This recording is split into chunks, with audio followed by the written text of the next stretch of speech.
Dracula memiliki hobi spesial. Dia suka menggunakan tombak tajam untuk menusuk tubuh tahanan. Kemudian menusuk di garis di tanah. Trik kejam seperti itu membuat setiap musuh takut kehilangan rahasianya. Itu sebabnya dia mendapat julukan si penindik. Tetapi orang-orang yang dekat dengannya lebih suka memanggilnya Dracula.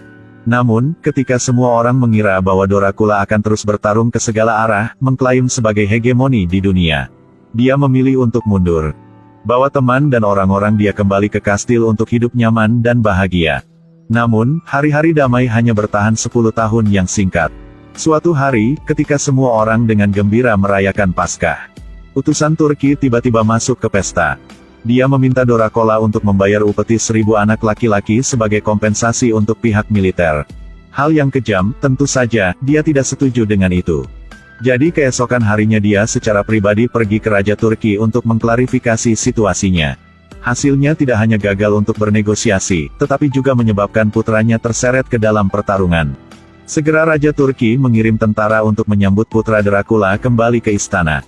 Jika dia berani menentang, kehidupan orang-orang di seluruh kastil takut tidak akan dipertahankan. Melihat ayah dalam situasi sulit, anak muda ini berinisiatif untuk melangkah maju ke depan. Putranya sangat pengertian dan bertanggung jawab, Dracula merasa sangat aman. Tapi sayangnya, sebagai pemimpin tentara, dia ingin menimbulkan masalah, terus-menerus mengejek ayah dan anak. Abaikan kemarahan sesaat yang membunuh semua prajurit secara langsung. Meskipun pemandangan ini terlihat menyegarkan, konsekuensinya pasti sangat menghancurkan. Sepertinya tidak ada tentara di kastil Dracula. Jika Raja Turki serangannya pasti akan dikalahkan. Pada saat ini, Dracula mengingat sebuah legenda. Legenda mengatakan bahwa ada vampir yang bersembunyi di sebuah gua di puncak gunung. Dia adalah orang biasa. Tapi setelah membuat kesepakatan dengan iblis, dia mendapatkan kekuatan yang sangat menakutkan. Tapi harga adalah selamanya tidak bisa keluar dari gua yang gelap. Hanya ketika menemukan pengganti, baru dapat membebaskan diri dan keluar. Setelah menempuh jarak yang jauh, Dracula sendirian mendaki gunung. Atas permintaannya, vampir tua itu menggigit pergelangan tangannya dan mengisi semangkuk darah segar. Minum saja untuk mendapatkan kekuatan vampir. Tetapi harga yang harus dibayar adalah setelah meminumnya, Anda akan menjadi sangat haus darah. Jika Anda bertahan selama 3 hari, Anda akan dapat kembali menjadi manusia, jika tidak, Anda akan menjadi vampir selamanya. Mendengar ini, Dracula tanpa ragu meminumnya sekaligus. Pria yang berjalan dengan guntur benar-benar terlalu kuat. Sendiri, dia bisa melawan lebih dari 1000 musuh. Setelah meminum darah vampir, Dracula tidak hanya abadi, tetapi juga dapat berubah menjadi segerombolan kelelawar yang terbang ke tempat yang jauh. Dalam waktu kurang dari 10 menit, pasukan pelopor Raja Turki dipukuli di tanah. Tetapi orang-orang yang dekat dengannya yang bertarung dengannya sekarang datang ke medan perang. Melihat mayat-mayat berserakan dan Dracula berjalan sendirian, semua orang terkejut dan tidak bisa berkata-kata apapun. Namun, Dracula juga sedikit terkejut dengan kekuatan yang diberikan vampir tua itu kepadanya. Tapi saat ini dia tidak merasa bahagia sama sekali. Karena Raja Turki pasti akan mengirim lebih banyak tentara setelah mendengar berita itu. Mereka terpaksa pindah ke biara di puncak gunung untuk melakukan pertahanan. Semuanya berjalan lancar sesuai rencana. Tapi sekarang tubuh Dracula mulai menjadi tidak normal. Dia tiba-tiba merasa sangat haus darah. Agar tidak menyakiti istrinya, dia hanya bisa bersembunyi di hutan. Pada saat ini, seorang pria dengan sosok yang menyedihkan tiba-tiba berjalan. Dia mengaku sebagai pengikut vampir, dan bersedia mendonorkan darah sendiri untuk membantu Tuan meningkatkan kekuatan. Mendengar ini, Dracula suruh pergi tanpa ragu-ragu. Karena jika tidak bisa menahan diri untuk tidak meminum darah manusia, dia akan jatuh ke dalam lubang yang dalam, tidak dapat kembali. Meskipun Dracula telah menyembunyikannya dengan sangat baik, masih tidak bisa bersembunyi dengan istri yang telah bersamanya selama bertahun-tahun. Semua luka di tubuhnya begitu cepat hilang membuat istri merasa curiga. Dihadapkan dengan pertanyaan, Dracula hanya bisa mengatakan yang sebenarnya. Melihat itu, istrinya Mirena tidak takut. Dia percaya bahwa Dracula pasti akan bisa melewati 3 hari kesulitan. Di malam hari, penduduk desa yang tersisa terus pindah ke biara. Pada saat ini, Raja Turki secara pribadi memimpin lebih dari 100.000 tentara ke tempat ini. Sekelompok tentara pertama kali melakukan serangan mendadak.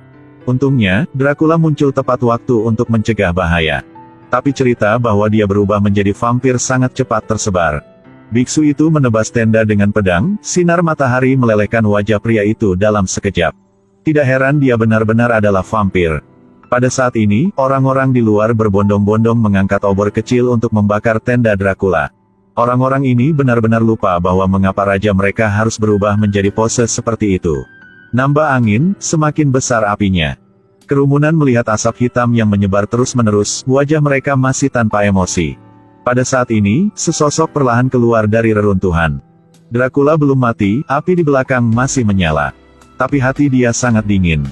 Apakah ini yang kalian sebut kesetiaan? Dan yang disebut apresiasi? Sekelompok orang bodoh. Apakah kalian berpikir bisa hidup karena kalian pandai berkelahi? Kalian bisa hidup karena saya, raja kalian. Dracula merasa sangat kecewa pada orang-orang ini. Tapi tentara Raja Turki telah mencapai kaki gunung. Tugas mendesak di depan adalah menghadapi serangan gencar mereka. Pada saat ini, dia melihat ada kelelawar terbang di dalam kastil. Tiba-tiba, perasaan aneh muncul di tubuh. Sangat cepat di bawah panggilan dia. Kelelawar terbang berkelompok di langit biara, membentuk angin puyuh hitam. Selanjutnya, dia mengayunkan lengannya, dan kelelawar segera bergegas menyerang tentara di kaki gunung. Lebih dari 100.000 pasukan di bawah kekuatan serangan yang luar biasa ini jatuh ke dalam kekacauan dalam sekejap. Dan Dracula juga memahami kebenaran bahwa membunuh musuh harus terlebih dahulu menangkap raja. Tetapi ketika dia bergegas masuk, dia menemukan bahwa orang itu bukan Raja Turki.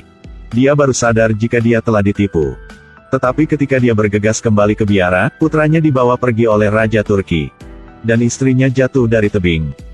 Meskipun dia mencoba yang terbaik, masih satu langkah terlambat. Matahari akan terbit. Setelah periode 3 hari selesai, dia akan benar-benar kehilangan kekuatannya. Untuk menyelamatkan kepulangan putranya, Mirena menyuruh suaminya untuk segera menghisap darahnya. Dengan gigi tajam menggigit leher istrinya. Kekuatan yang bahkan lebih kuat dari sebelumnya diserap ke dalam tubuhnya. Dan vampir tua di gunung juga telah dibebaskan. Setelah itu, Dracula kembali ke kastil. Melihat bawahannya akan berhenti bernapas, dia mengajukan pertanyaan. Apakah Anda ingin balas dendam?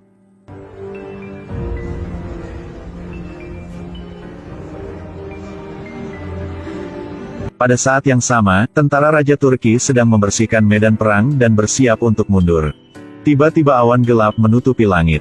Sebelum para prajurit bisa bereaksi, segerombolan vampir menyerbu ke barak dan melepaskan pembantaian.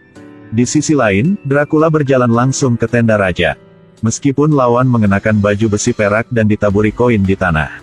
Tetapi dibandingkan dengan vampir yang memiliki kekuatan absolut di depannya dengan cepat terbunuh.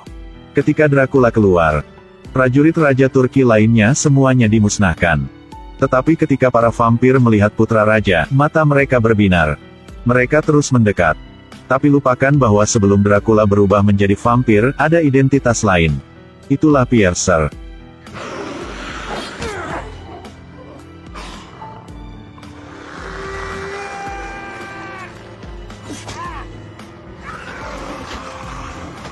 Setelah menyerahkan putranya kepada pendeta, Dracula dengan sedih melihat ke langit dan membuka awan gelap di langit. Saat mentari sore menyentuh bumi, tidak ada makhluk yang bisa lolos dari pembakaran yang menghancurkan ini. Tapi, Dracula tidak mati, ada orang di hutan yang menyelamatkannya. Mengatasi kendala waktu, masih hidup sampai sekarang. Juga menemukan seorang gadis yang sangat mirip dengan istri dia. Dracula tampaknya menemukan secercah harapan. Tapi di sudut gelap, masih ada sepasang mata yang mengawasi dia.